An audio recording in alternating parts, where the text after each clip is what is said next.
도로 한가운데로 기울어진 나무. 달리는 자동차를 위협하는 듯 합니다. 시내 상황도 마찬가지입니다. 거센 바람을 견디지 못해 꺾인 나무들이 곳곳에 굴러다닙니다.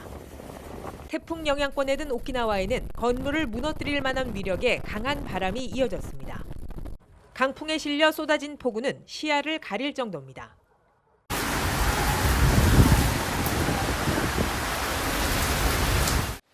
한 차례 남아있다 다시 북상하면서 태풍은 무섭게 세력을 키웠습니다. 인명피해가 우려되는 상황 속에 미야코지마 등 남쪽 섬 주민 약 11만 명에게는 피난 지시가 내려졌습니다. 오키나와 본토 중심 도시 나하시도 주민 32만 명 중 고령자 등 대피에 시간이 걸리는 사람들은 미리 피난할 것을 권고했습니다. 이 지역 7, 80대 노인들이 강풍에 쓰러져 다치는 등 피해가 생겼기 때문입니다. 태풍 반경이 넓어 비바람이 이어지는 만큼 완전히 빠져나갈 때까지는 경계를 늦출 수 없는 상황입니다. 今一番心配されるのが土砂災害警戒情報という48時間雨が降り続いてまして、土砂が水をたくさん含んでいる。そのために土砂災害の危険度が増しているという状況ではあります。 직접 상륙하지는 않았지만 태풍 영향으로 크고 작은 피해가 잇따랐습니다. 강한 비바람에 정전이 이어졌고 선박과 항공 운항이 이틀째 중단되면서 관광객들은 현지에 발이 묶였습니다. 도쿄에서 YTN 이경아입니다. 가로수가 우지끈 두동강 났습니다. 수도권에 강풍특보가 내려진 지난 6월 말 지름 46cm가량 되는 나무가 비바람에 부러져 버린 겁니다. 해마다 태풍은 꼭 찾아오는 만큼 대비 방법을 알아둬야 피해를 줄일 수 있습니다. 우리나라에는 1년에 3개에서 4개의 태풍이 통계적으로 영향을 주고 있습니다. 그래서 가을까지도 태풍에 대한 주의가 필요합니다. 태풍의 위력 어느 정도일까? 제가 키 182cm에 몸무게 80kg이 넘는데요. 실제 태풍 수준의 비바람을 맞으면 어떻게 되는지 직접 체험해 보겠습니다. 아직 태풍이라고 볼 수 없는 시속 36km 바람 세기로 시작했습니다. 아직 전진이 어려운 상황은 아니고 우산도 접히거나 부서지는 상황까지는 아닙니다. 약한 태풍에 해당하는 시속 72km가 되자 눈 뜨기가 힘들어집니다. 이제 전진을 하기 어려워졌고 우산도 투선으로 잡지 않으면 날아갈까봐 이렇게 투선으로 잡고 있습니다. 중간 정도 태풍인 시속 108km, 말은커녕 숨쉬기조차 어렵고 세찬 빗줄기에 얼굴이 따갑습니다.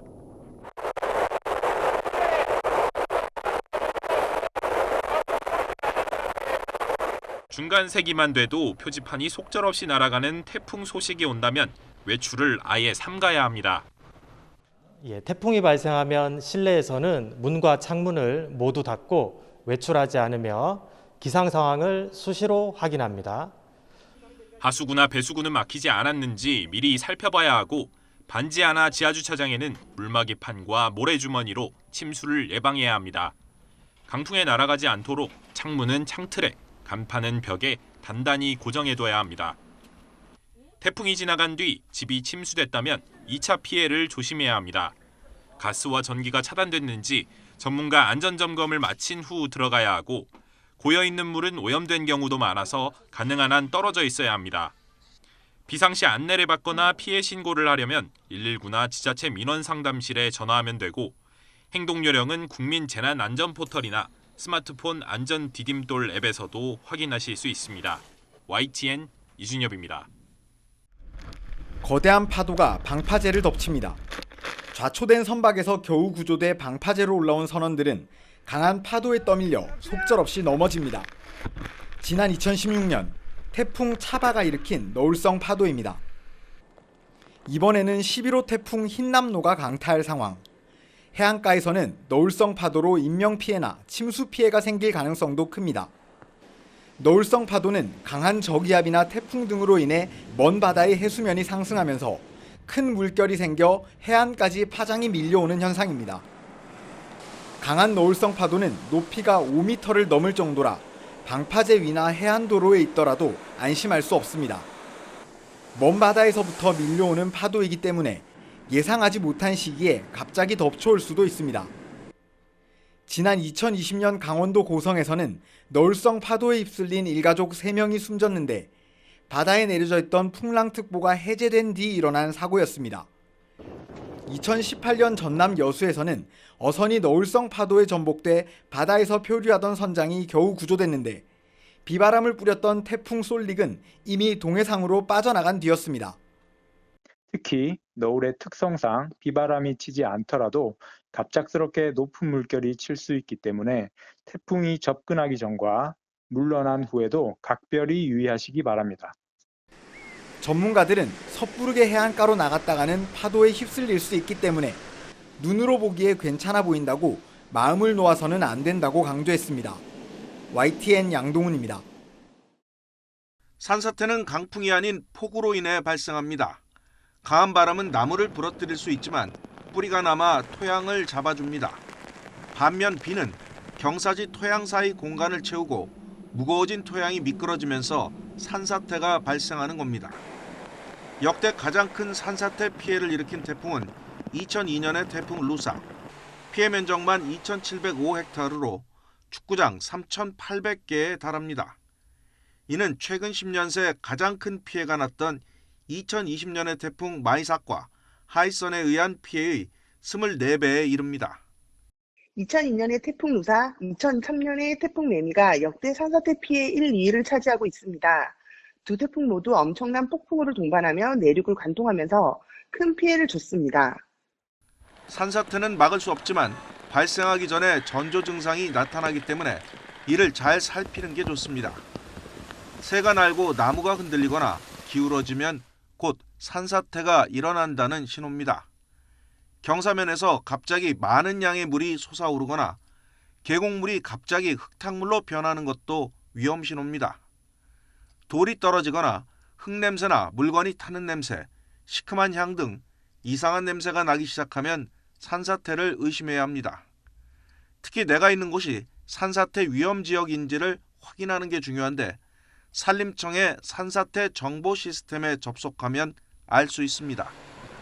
위험 지역에 있다면 집안의 가스나 전기를 차단한 뒤 신속하게 대피 장소로 이동해야 합니다. YTN 신홍진입니다.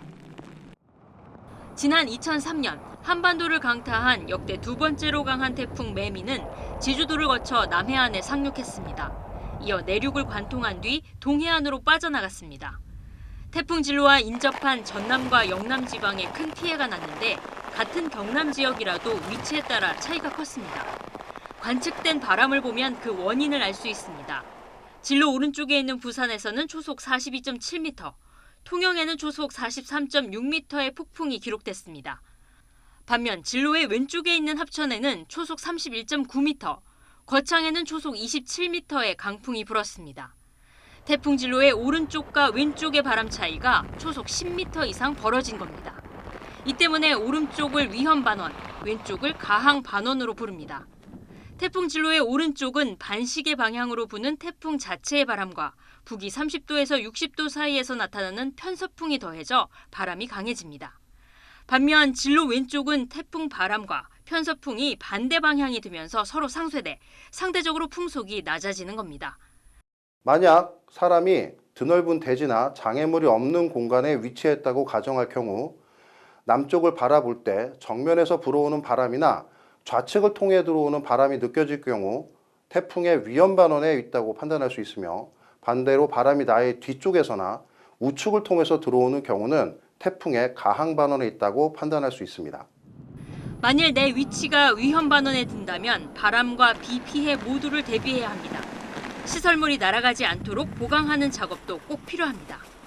반면 가항 반원에 속한다면 폭우 피해를 줄일 수 있도록 조치하는 것이 좋습니다. YTN 홍상입니다. 59년 가을 태풍 사라오가 전국을 강타. 사망자 840여 명, 이재민 37만 명을 만들어낸 최악의 태풍으로 기록돼 있습니다.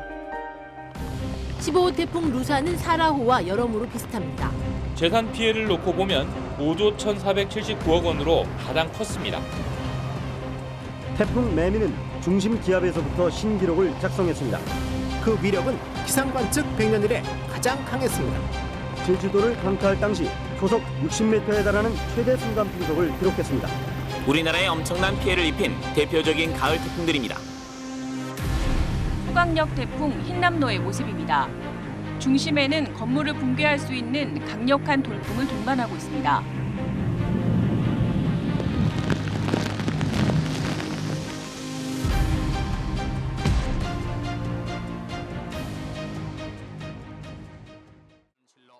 (1959년 9월 17일) 하필이면 명절인 추석날 상륙한 태풍 사라. 사망 실종자가 849명에 이른 최악의 태풍입니다. 2000년대 이후 가장 많은 인명피해를 낸 태풍은 2002년 루사였습니다. 8월 30일부터 9월 1일까지 246명이 숨지거나 실종됐습니다. 또 역대 가장 많은 5조 원의 재산 피해를 냈습니다. 특히 8월 31일 하루 강릉에 비 870.5mm를 퍼붓는 기록을 남겼습니다. 루사 다음으로 재산 피해가 컸던 태풍은 2003년 9월 바람의 태풍 매미입니다. 재산 피해액이 4조 2천억 원에 이르렀고 제주에서 순간 풍속 초속 60m의 최고 기록을 남겼습니다. 피해가 컸던 사라, 루사, 매미는 모두 8월 말에서 9월에 올라온 가을 태풍입니다. 가을 태풍의 위력이 센 건 우리나라를 둘러싼 기단 변화와 관련이 있습니다. 여름부터 가을까지 태풍 경로입니다. 가을로 접어들면서 한반도 오른쪽 밑에 북태평양 고기압의 세력이 약해지면서 태풍 경로가 우리나라 쪽으로 휘는 겁니다. 게다가 북태평양 적도 인근 태양 고도가 높아 햇볕이 강하게 내리쬐면서 해수면 온도가 높아 북상할 때 세력을 키울 수 있기 때문입니다. 농작물 수확철인데다 태풍에 대한 경계가 느슨해지는 철에 발생하는 점도 재산 피해가 큰 이유입니다. 특히 우리나라로 향하는 가을 태풍 수가 점점 증가하는 경향이 나타나고 있고요. 최근에는 10월까지도 태풍이 우리나라까지 이게 영향을 미칩니다. 따라서 이번 태풍이 지나더라도 또 다른 태풍이 또 올 수 있으니까 긴장의 끈을 놓쳐서는 안 될 것 같습니다. 기후 변화로 가을 태풍은 빈도도 늘어나고 그 강도도 더욱 세지는 추세입니다. YTN 김지선입니다. 도로 한가운데 거대한 물줄기가 솟아오릅니다. 어떡해요? 쏟아지는 비에 수십 킬로그램 맨홀 뚜껑을 뚫고 하수도가 치솟은 겁니다. 맨홀에 빠진 남성을 시민들이 모여 꺼냅니다. 아니 이거 저기 좀 불러서 이거 맨홀이라고 받아야 호구에 뚜껑이 열린 걸 미처 보지 못한 거로 보이는데 이 같은 맨홀 사고는 물이 찰 수 있는 집중호우 때 더욱 위험합니다. 실제로 지난해 6월 전주의 공사 현장에선 맨홀서 작업하던 50대가 폭우에 갇혀 숨지기도 했습니다. 맨홀 사고는 수압을 이기지 못한 뚜껑이 튕겨나오며 발생하기도 하는데 시간당 50mm의 비가 내리면 40kg의 철제 맨홀 뚜껑이 순식간에 튀어오른다는 실험 결과도 있습니다.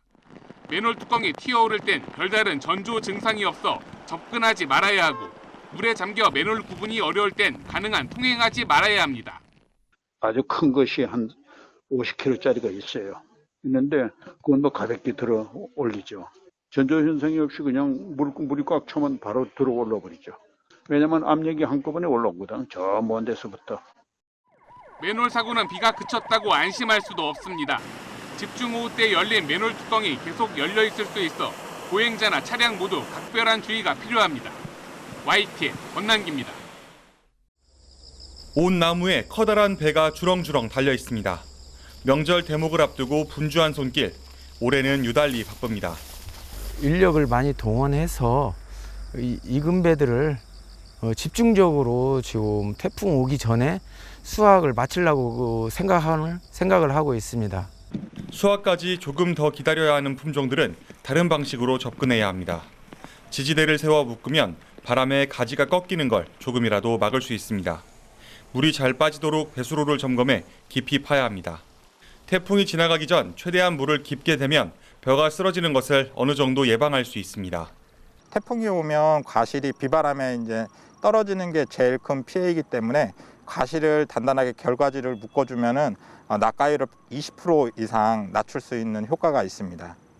무엇보다 농민 자신의 안전에 주의해야 합니다. 강풍에 건물 지붕이 날아가지 않도록 단단히 고정하고 바람에 날릴 만한 것들을 미리 치워두는 게 좋습니다. 산사태가 일어날 수 있는 비탈이나 붕괴 위험이 있는 제방 근처에서 멀리 떨어져야 합니다. 무엇보다 기상 예보와 태풍 진행 상황을 수시로 확인하며 미리 대비하고 이미 태풍의 영향권에 들었다면 무리하지 말고 몸을 피하는 게 우선입니다. YTN 김민성입니다. 지난달 집중호우로 침수 피해를 본 서울 신림동 반지하 주택입니다. 젖은 장판을 모두 뜯어내 시멘트 바닥이 고스란히 드러나 있습니다. 물에 잠겼던 싱크대는 부서져 바닥에 나뒹굴고 있습니다. 그릇이나 냄비 등 미처 챙기지 못한 물건들이 아직 집안에 남아 있습니다. 창문에는 물막이판도 설치되어 있었지만 침수 피해를 막기엔 역부족이었습니다. 지대가 낮은 데다 반지하 가구가 많아 수해를 입은 관악구 주택만 무려 4,800여 곳. 발달장애인 일가족 3명이 집에서 빠져나오지 못하고 목숨을 잃는 참사로 이어졌습니다. 이 동네에서 내가 한 40년 살았는데 요번과 같이 그렇게 많이 쏟아진 적은 뭐 그렇게 많지는 않았는데 그 반지하에 있는 사람들은 그냥 물이 다 들어가가지고 물이 막 그냥 목까지 쳐 올라와가지고 냉장고들이 둥둥 떠서 다니고. 습기가 다 마르지 않아 주민들은 시멘트 바닥 위에 돗자리와 텐트를 펴놓고 생활하는 처지입니다. 이재민도 700여 명 나왔는데 여전히 주민 100여 명은 임시 거처에서 지내고 있습니다.